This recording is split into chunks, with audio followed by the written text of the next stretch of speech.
Metode transportasi dilatar belakangi adanya masalah pembagian atau masalah distribusi barang ke beberapa tempat yang membutuhkan, yaitu adanya tempat alokasi dilakukan dari beberapa tempat asal barang ke beberapa tujuan.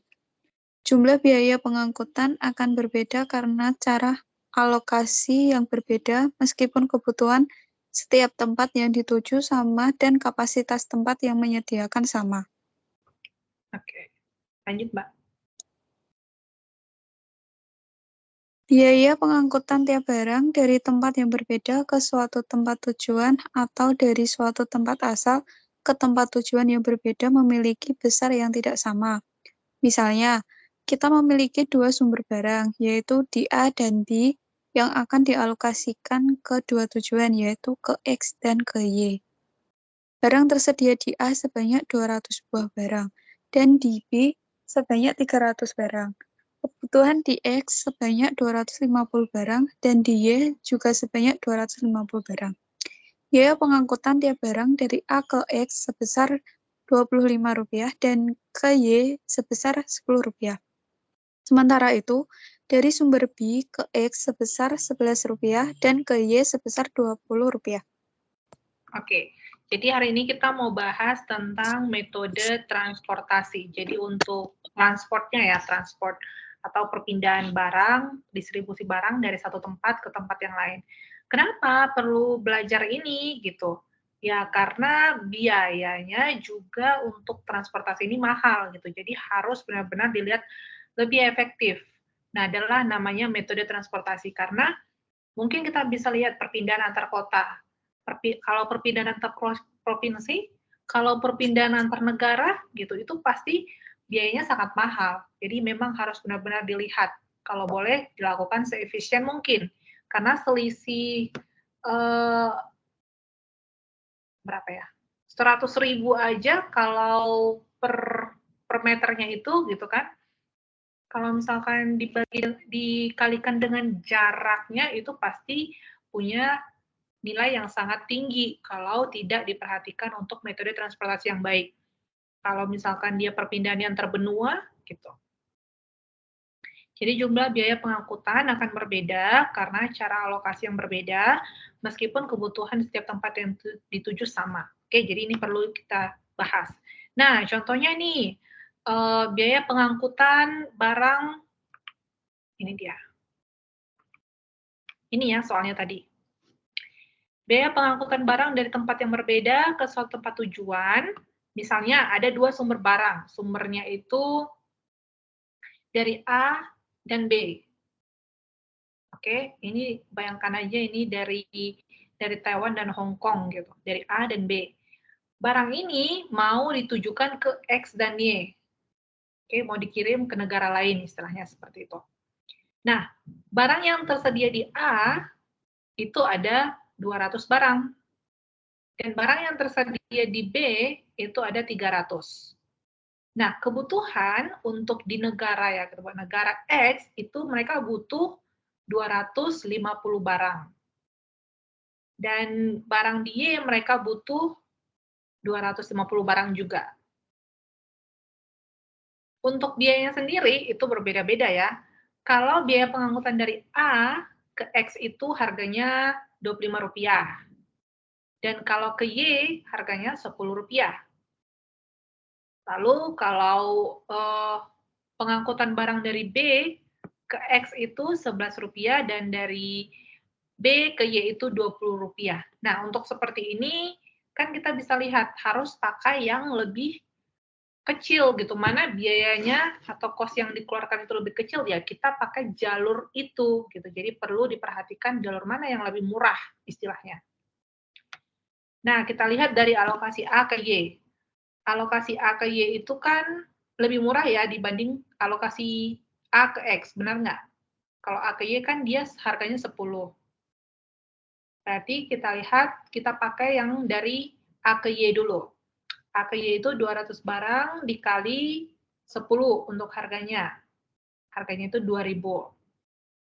Sisanya berapa? Sisa 50 barang lagi, karena kan yang dibutuhkan di Y ini 250. Tadi kan kita adanya 200 dari barang A. Oke, berarti kita tambahkan 50 dari B ya. Kita ambil dari B, lalu kita kirimkan angkut ke Y. Itu biayanya 20, berarti 50 sisanya tadi dikali 20 sama dengan 1000. Nah, selanjutnya kalau untuk ke X gimana untuk pemenuhannya?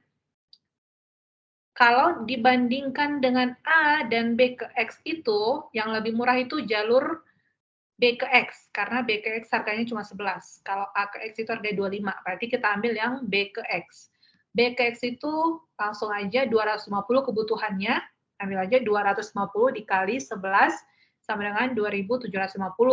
Nah, kalau di total menjadi 5.750. Coba lihat alokasi kedua. Kalau tadi pakai alokasi kedua ini, dari A ke X langsung, kalau kita pakai A ke X 200 barang, berarti 200 dikali 25 sama dengan 5.000. Ditambahkan sisanya kan 50 lagi ya, mau dikirim ke X ini. 50 dikali 11 sama dengan 550. Lalu mau dikirim ke Y ini kita butuh 250 saja, berarti 250 dikali 20 sama dengan 5.000.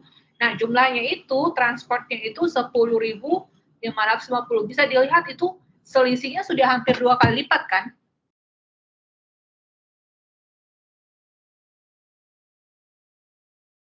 Nah, jadi kita pilih yang paling murah. Nah, setelah lihat jalur ini, metode transportasi ini kita bisa lihat, oh, untuk mengirim 250 barang ke X itu, kita lebih bagus pakai jalur A ke Y, B ke X, kalau untuk ke Y itu lebih bagus dari A. Gitu. Jadi A ke Y, ini dia lebih murah. Jadi jangan langsung dari B ke Y, karena dia bakal lebih mahal. Oke, selanjutnya baca dulu lanjut Mbak Widya. Iya, Bu. Kita mempelajari metode transportasi ini diawali dari metode yang paling sederhana, yaitu metode stepping stone. Kemudian dilanjutkan dengan metode yang lebih sulit, yaitu metode Vogel dan metode Modi. Tujuan mempelajari modul ini yaitu dapat mengetahui cara penghematan biaya alokasi dengan mengubah cara alokasi barang dari beberapa tempat asal ke beberapa tujuan. Secara khusus, mampu mengetahui dan memahami, merencanakan alokasi barang, menerapkan metode transportasi, dan menekan biaya alokasi hanya dengan mengubah cara alokasi. Oke. Nah, selanjutnya itu tadi kita udah bahas di sini ya, kita mau cari pengalokasian barang yang lebih murah. Nah, di sini ada metode Vogel juga, ada metode MODI, ada metode stepping stone. Ini banyak metode-metodenya. Coba kita lihat satu-satu untuk stepping stone. Ini dia lebih sederhana ya.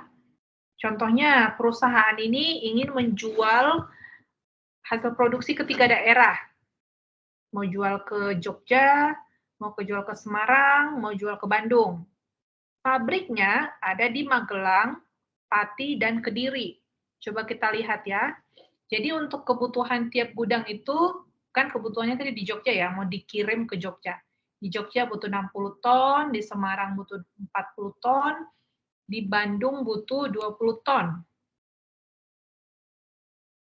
Lalu kapasitasnya atau tadi pabriknya itu mereka di Magelang itu ada 30 ton, di Pati ada 40 ton, di Kediri ada 50 ton.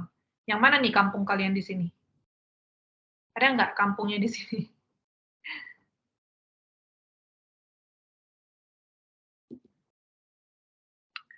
Oke. Nah, untuk biaya pengangkutannya dari pabrik ke gudang, ini ya biaya pengangkutannya. Magelang ke Jogja 15, Pati ke Jogja 17, Kediri ke Jogja 18. Ini untuk biaya-biaya pengangkutannya. Oke. Yang pertama itu biaya pengangkutannya kita masukkan ke kotak kecil atas. biaya-biaya tadi ya, yang ini, yang sudah tersedia. Lalu tambahkan kapasitasnya di kolom paling terakhir, kapasitas. Tadi Magelang 30 kan? Nih, 30 untuk kapasitas 40, 50. Tambahkan di kolom terakhir. Kebutuhan letakkan di paling bawah. Tadi kan kebutuhan di Jogja berapa? 60, kebutuhan Semarang 50, kebutuhan Bandung 20. Langsung masukkan. Oke? Ditambahkan totalnya itu harusnya 120. Jadi dilihat ya, yang paling pojok kanan atas, ini dia harus 120. Sama, demand harus sama dengan supply. Kalau nggak sama berarti ada yang salah. Kapasitas sama kebutuhannya. Nah, ada yang dikatakan dengan alokasi itu northwest corner atau alokasi dari sudut kiri ke atas. Lalu kemudian sisanya kanan atau bawah sampai akhirnya mengisi sudut kanan bawah. Jadi ini ada satu teknik namanya northwest corner. Dia harus diisi dulu. Ini harus diisi dulu yang kosong-kosong ini dari sudut kiri ke atas. Memang seperti itu tekniknya ya, namanya northwest corner. Jadi kita isi. Berarti mulai dari sudut kiri ini ya, paling atas. Magelang, Jogja. Tadi di sini 30. Coba kita lihat, Magelang, Jogja itu berapa? Ini dia, 30 ya. Langsung dimasukkan. Nah, karena kapasitasnya sudah penuh, berarti ini langsung 00 aja, XX gitu ya. Selanjutnya, sisanya ke kanan atau bawah, sampai ke sudut kanan bawah, sampai mengisi ke sini. Berarti dia dari kanan, dari sebelah sini, dan ke bawah dulu. Oke, lihat ini panah orange-nya. Nah, kita isi Pati Jogja, itu 30, berarti sisanya 10. Kita masukkan aja ke kanannya untuk memenuhi kapasitas ini yang dibutuhkan. Berarti ini dia X, kosong ya. Selanjutnya Kediri. Kediri tadi berapa? Kita perhatikan lagi, 30, berarti ini untuk Magelang dan Pati itu dia sudah totalnya 60. Berarti di sini dia X. Oke? Baru kita pindahkan ke kanan sampai kita mengisi di Kediri dan Bandung atau di bagian ini. Sampai kita mengisi ini. Jadi dia memang urutannya seperti itu. Kalau ini sudah selesai, lanjut ke kanannya. Karena sisanya ke kanan atau bawah sampai akhirnya mengisi sudut kanan. Oke, tadi di sini dia 10. Berarti sisanya berapa? Sisanya 30 kita tambahkan di Kediri dan Semarang. Karena di sini harus kebutuhannya harus sampai 40. Oke. Kalau yang di sini isinya berapa? Yang terakhir. 20. 20. Pinter. Gampang ya. Nah, 20. Jadi lihat ke kanan. Ke kanan dia 30 tambah 20 itu 50. Ke bawah dia XX 00 tambah 20, 20. Oke? Berarti udah pas ya. Nah, kalau udah seperti ini, langsung masukkan semua angka-angkanya. Masukkan angka-angkanya. 30 dikali 15. Ini yang tadi. Baru ke bawah, 30 dikali 17. Ini kosong ya. Ini kosong. 10 dikali 8. Ditambah 30 kali 10. Yang ini kosong, yang ini kosong. 20 kali 24. Jadi harganya yang dapat itu 1.820.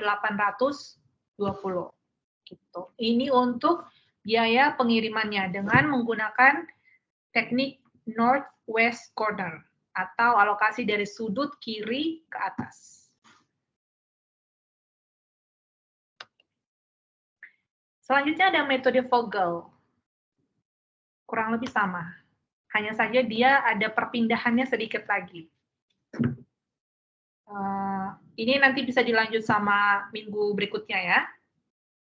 Kalau untuk yang ini ada pertanyaan nggak, yang teknik ini?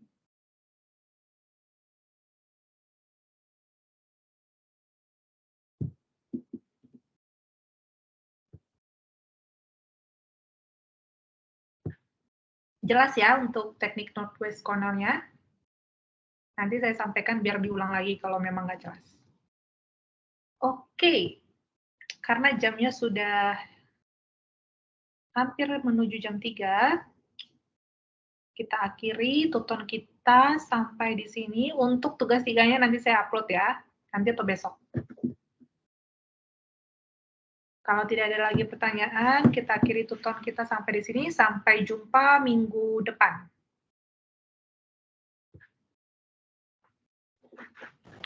Terima kasih, Bu. Selamat sore. Sama-sama, selamat sore.